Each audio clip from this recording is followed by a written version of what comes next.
after 6 years of negotiations. And Jun Yoon joins us from Seoul. Jun, I don't think that's that slow in negotiating an FTA because, the U.S. and South Korea took more than a decade to sign theirs. So what's the big deal?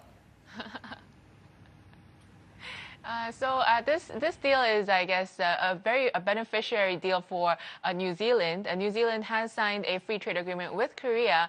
Ministry of Trade Tim Grosser is in Seoul for this deal, and Korean President Park Geun-hye and New Zealand Prime Minister John Key are saying that this FTA will expand bilateral trade and investment for these two countries. So, in terms of beneficiaries, New Zealand is said to benefit from this agreement. On New Zealand's side, they paid about $229 million a year in tariffs for its exports into Korea. And Korea is New Zealand's fourth biggest beef export market. So about $110 million of beef exports to come into Korea from New Zealand.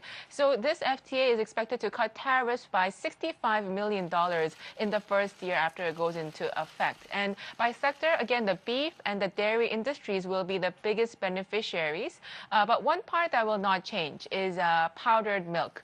Milk powder exports from New Zealand will keep its 100% tariff, according to Tom Grosser, the Ministry of Trade for New Zealand, who just said that the Korean dairy industry is most sensitive to this issue. And he is saying that these kind of trade agreements are made through compromises. So they are saying that they're making a compromise on the dairy powdered milk front. So that will keep its 100% tariff. But again, this does seem to be beneficial for New Zealand's beef and dairy markets in general.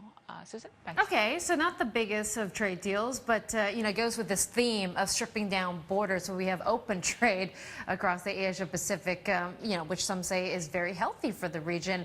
Okay, Jun, thank you so much. We'll check in later on. Okay, Jun Yoon in Seoul. Now let's talk about